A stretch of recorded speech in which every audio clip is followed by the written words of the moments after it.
पहली बात है कि दोनों पक्षों को सुनवाई का पर्याप्त अवसर मिलना चाहिए। दोनों पक्षों को सुनवाई का या अपने रिप्रेजेंटेशन का पर्याप्त अवसर मिलना चाहिए। पर्याप्त शब्द पे गौर करना है, ये नहीं कि एक से सुन लिया 1 घंटा, दूसरे से बोले 10 सेकंड बोल जल्दी से, ये मत कहना कि मौका नहीं मिला था, बोल 10 सेकंड में। तो उसे बोलने शुरू, जी मेरा नाम क ख ग है, मैं इस गांव से आता, तो हो गया तेरा, चलो वैसे सुनवाई का अवसर हो गया। इसलिए सुनवाई का पर्याप्त अवसर, वो अपनी बात ठीक से कह सके, उसके बाद जजमेंट हो, ये चीज है। फिर जो जज है, जज निष्पक्ष हो, इसका फैसला कैसे होगा? जो न्यायाधीश है, न्यायाधीश दोनों पक्षों से असंबद्ध होना चाहिए।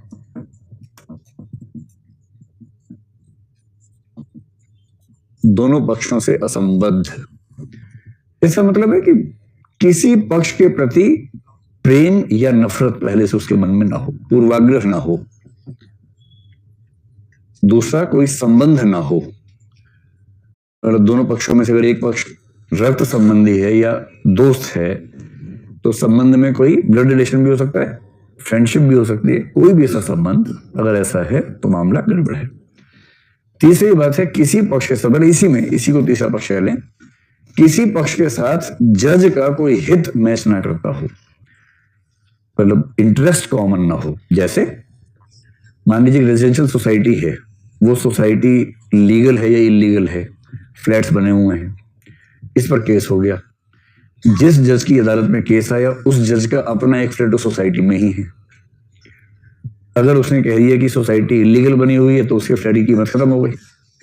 तो उसका हित है, दोस्ती नहीं है, उसका हित फंसा हुआ है कि इसका फैसला मुझ पर भी तो असर डालेगा। इसलिए अगर किसी जज का हित अहित कुछ भी जुड़ा हुआ है, संबंध जुड़ा, पूर्वाग्रह जुड़ा, तो वो न्याय नहीं कर पाएगा। नेचुरल जस्टिस का सिद्धांत ये है। एक तीसरी बात है कि जो फैसला आप करेंगे, निर्णय हमेशा और हमेशा वस्तुनिष्ठ आधारों पर होना चाहिए। निर्णय वस्तुनिष्ठ आधारों पर हो, और वो वस्तुनिष्ठ आधार भी ना स्पष्ट रूप से दिखने चाहिए, मनी मन में नहीं चलेंगे। वस्तुनिष्ठ आधार स्पष्ट हो निर्णय में। आपने कभी सुना कि सुप्रीम कोर्ट ने 3400 पेज का निर्णय दिया, 1200 पेज का निर्णय दिया? कभी कभी क्या होता है कि निर्णय उठाने के ट्रक मंगवाना पड़ता है। कि सुप्रीम कोर्ट का निर्णय है, 4 जजेस ने निर्णय दिए हैं, चारों का 1,500 पेज का है, 6000 पेज का निर्णय। कूली आते हैं, कूली ट्रक से आता है निर्णय की, जज साहब कार से पीछे ट्रक आ रहा है निर्णय लेके उनका। 4100 पेज का, अरे बाप रे बाप, लोग बता देते हैं इसको 4100 पेज का निर्णय। कई जज इस चक्कर में और लंबा कर देते हैं कि थोड़ा रिकॉर्ड बन जाए मेरे नाम से कि 4100 तो 4400 पेज का मेरा निर्णय आया है। उनके पेज भी लंबे वाले होते हैं, लीगल पेज, लेकिन उसमें टाइपिंग बड़े मोटे फॉन्ट में होती है, गैप बहुत ज्यादा होता है, क्योंकि वो जजेस की उम्र जो होती है ना, उसको छोटा दिखता भी नहीं, फिर इससे बड़ा रखते हैं, गैप ज्यादा रखते हैं। 4100 पेज के निर्णय मतलब क्या होता है? इस निर्णय में जो अंतिम आदेश होता है, जिसको सिविल मामले में डिक्री कहते हैं, डिग्री नहीं डिक्री है ना, सिविल मामले में अंतिम आदेश जो है उसको डिक्री कहते हैं। और कभी कभी ऑर्डर शब्द भी आ जाता है, तो डिक्री हो या ऑर्डर हो, आमतौर पर यह होता है मुश्किल से आधे पेज का या 1 पेज का बस। और बाकी जो है 4099 पेज, वो उस निर्णय तक पहुंचने की प्रक्रिया के बारे में होते हैं कि यहां तक हम कैसे पहुंचे, सारे तथ्य, जितने सबूत रखे गए उन सब की व्याख्या, इस सबूत से हम क्या निष्कर्ष निकाल सकते हैं, क्या नहीं निकाल सकते हैं, इस सबूत और इस सबूत में कॉन्ट्राडिक्शंस हो गए हैं तो हम इस सबूत को वैलिड नहीं मानेंगे, इस गवाह ने क्या कहा, किंतु इस गवाह की परिस्थितियां बता रही हैं कि उस गवाह को बहुत विश्वसनीय नहीं माना जा सकता, ये सब चीजें। और जब उसकी रिव्यू पिटिशन लगती है या अपील होती है, तो अपील आमतौर पर केवल इसके बारे में नहीं होती है, अपील होती है उसके पीछे के बेसिस पर। और इसलिए नेचुरल जस्टिस का सिद्धांत है कि किसी भी निर्णय में निर्णय के आधार स्पष्ट रूप से आने चाहिए, ताकि हम उसको इवेल्युएट कर सकें और रिव्यू कर सकें। अंतिम बात, कुछ लोग मानते हैं कि नेचुरल जस्टिस में सिद्धांत होना चाहिए, कुछ कहते कि नहीं होना चाहिए। वो ये है, न्याय होना ही नहीं चाहिए, न्याय होता हुआ दिखना भी चाहिए। न्याय होना भी चाहिए और होता हुआ दिखना भी चाहिए।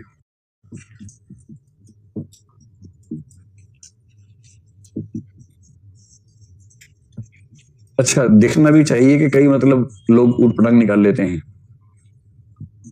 इसका मतलब ये नहीं कि सुप्रीम कोर्ट, जैसे भी पाकिस्तान के सुप्रीम हाई कोर्ट ने भी न्याय किया, बड़ा शानदार न्याय किया है, जिसमें न्याय हो तो नहीं रहा पर होता वो दिख ज्यादा रहा है कि अगर परवेज मुशर्रफ मर भी जाए तो भी उसकी डेड बॉडी को चौराहे पर सबके सामने 3 दिनों तक फांसी पे टांगेंगे।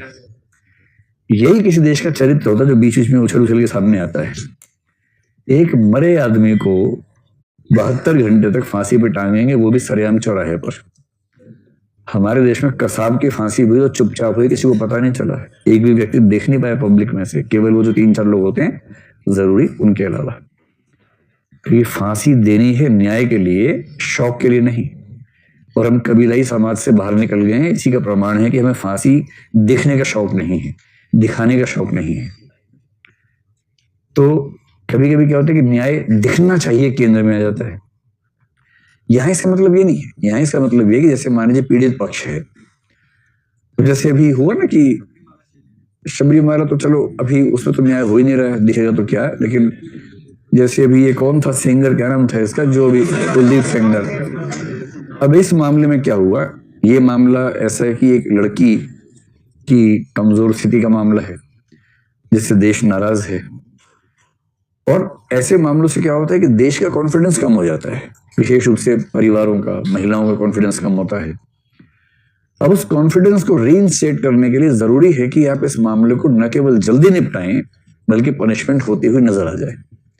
इस चक्कर में पनिशमेंट ज्यादा कर दें ये नहीं, वो तो निष्पक्षता के खिलाफ हो जाएगा।